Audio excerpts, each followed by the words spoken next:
Polisi telah memeriksa 8 orang yang diduga terlibat secara langsung dalam proses penghadangan jenazah pasien positif COVID di Kota Ambon. Polisi kini telah menetapkan ke-8 orang sebagai tersangka.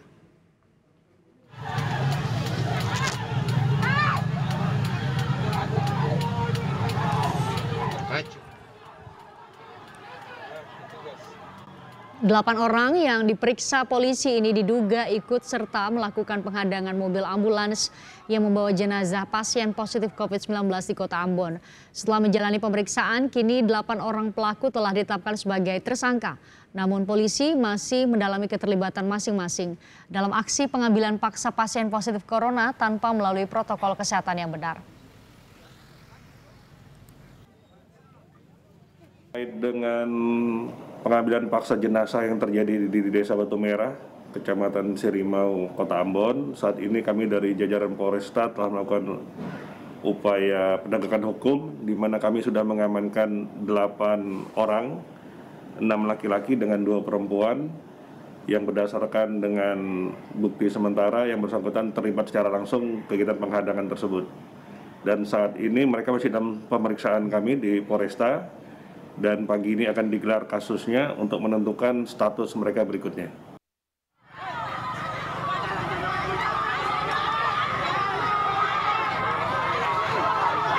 Aksi pengambilan jenazah positif COVID-19 terjadi di kawasan Jenderal Sudirman, Batu Merah, Ambon. Jenazah diambil paksa saat akan dimakamkan, sesuai protokol COVID-19 ke pemakaman khusus jenazah positif COVID-19. Polisi yang mengawal peti jenazah dan petugas pemakaman tak bisa berbuat banyak setelah masa dari pihak keluarga mengepung mobil ambulans. Sebelumnya, jenazah positif COVID-19 ini meninggal di Rumah Sakit RSUD Haulusi Ambon. Paham psikologi masyarakat, psikologi keluarga, tapi katong ini kan intinya pencegahan. Apakah itu ke keluarganya, petugas yang melaksanakan fardhu kifayah bagi muslim dan seterusnya. Itu dalam rangka pencegahan. Tadi mereka sempat ke rumah sakit juga. Oh, berarti meninggal di RSUD ya? Dan sampai di sana pada kesimpulan mereka menerima apa yang kita ini. Nah, cuma sampai di sini menurut keluarga anaknya terutama mereka juga nggak tahu tiba-tiba. Jenazah positif COVID-19 yang diambil paksa keluarganya akhirnya dimakamkan pada Jumat malam di kawasan Warasia, Ambon. Jenazah sempat dikeluarkan dari peti sebelum dikuburkan. Sejumlah keluarga yang mengeluarkan jenazah dari dalam peti tidak menggunakan alat pelindung diri. Peti jenazah pun dibuang di semak-semak sekitar lokasi pemakaman. Hal ini tentunya berisiko terhadap penyebaran COVID-19. Tim Liputan Kompas TV.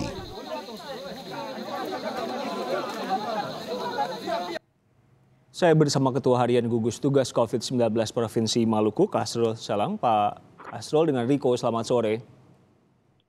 Selamat sore Pak Riko. Pak Kasrul, saya mau konfirmasi dulu. Jenazah itu positif COVID-19 ya Pak? Betul. Nah, keluarganya tahu nggak kalau jenazah itu positif COVID? Mestinya tahu Pak Riko ya, dan para pemirsa sekalian ya.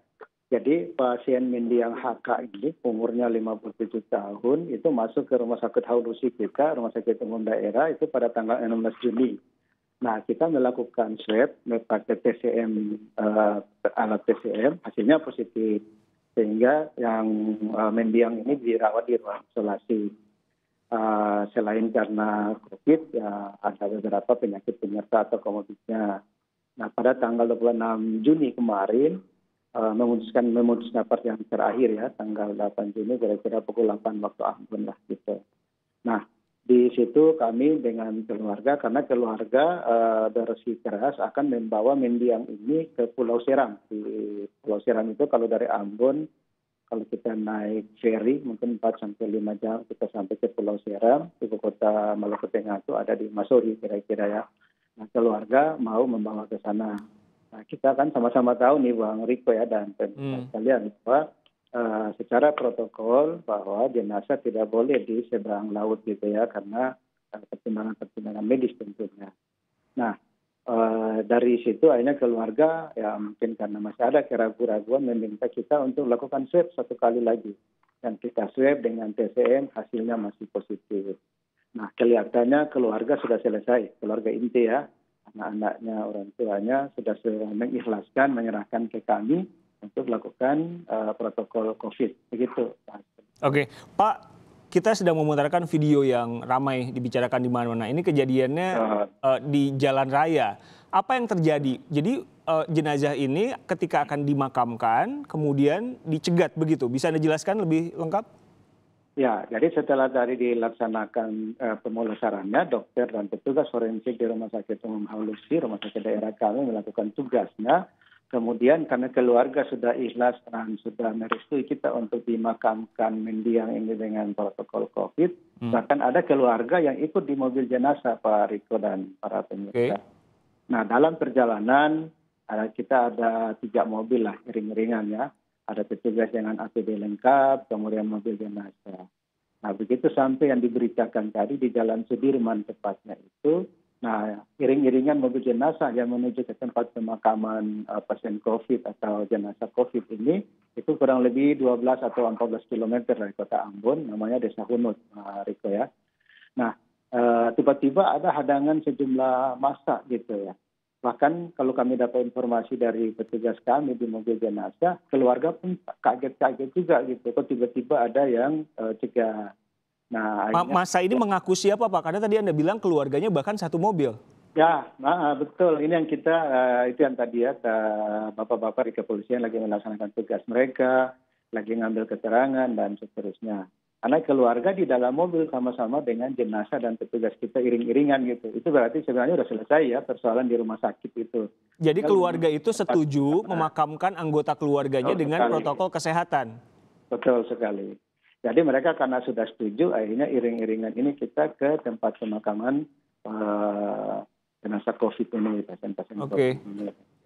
Nah, kita juga, jadi jenazah itu dikeluarkan dari peti yang sesuai protokol penanganan COVID-19 lalu dibawa begitu saja dengan... Betul. Bisa Anda jelaskan Pak itu gimana? Nah, jadi setelah jenazah ini diambil paksa dari mobil jenazah, ya karena petugas kami juga terbatas dan seterusnya dan masa jumlahnya sangat banyak, akhirnya kondisinya sudah tidak terkendali. Nah, waktu kami turun dengan petugas-petugas keamanan yang lainnya, mendiang ini jenazahnya sudah di salah satu rumah di tempat TKP tersebut.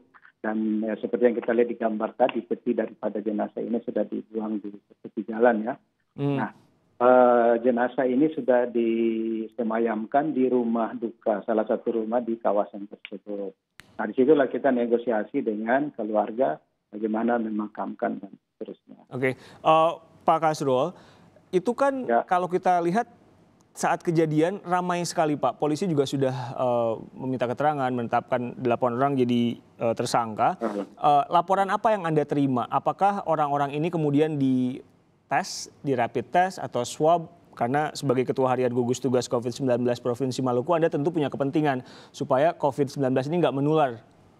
Betul, jadi kami himbau ya, bukan himbau lah, ini semacam ke masyarakat bahwa memang kita melakukan protokol ini memang protokolnya begitu ya. Dan tentunya inti daripada itu semua adalah mencegah penularan ke yang mereka-mereka yang ada di sekitar jenazah tentunya. Nah, langkah pertama yang akan kami ambil yang pertama adalah kami evaluasi. Pasti evaluasi kami di gugus kenapa itu bisa terjadi dan kami segera akan memperbaiki. Kemudian yang kedua, bagaimana penegakan hukum terhadap mereka-mereka yang menghadang jenazah akibat COVID ini. Itu kan ada aturan-aturannya dan kita rasa semua sepakat ya negara ini adalah hukum jadi panglima di negara ini. Jadi tetap proses hukum akan jalan kepada mereka-mereka. Nah, mereka-mereka yang tadi yang dibilang tadi mungkin mempunyai perannya masing-masing tuh. Nah, ini pihak kepolisian sedang mendalami. Nah, Pak, mereka yang membawa jenazah tanpa APD, mereka yang berinteraksi dengan orang-orang di sana, di swab atau dites juga nggak? Ada upaya ke sana? Baik. Karena ini kejadian dan kita berkoordinasi dengan pihak pemerintah Kota Ambon dan pemerintah Maluku Tengah, kita akan istilahnya tracing tuh ya Pak ya, jadi kita akan tracing. Yang pertama, bagaimana kita kerjasama dengan daerah atau RT setempat, pemerintah negeri setempat atau pemerintah desa setempat untuk kita melakukan disinfektan di sekitar situ dulu. Nah, kemarin kan kita lihat ya kondisi kayak begitu ya Pak Riko dan pemirsa semua ya.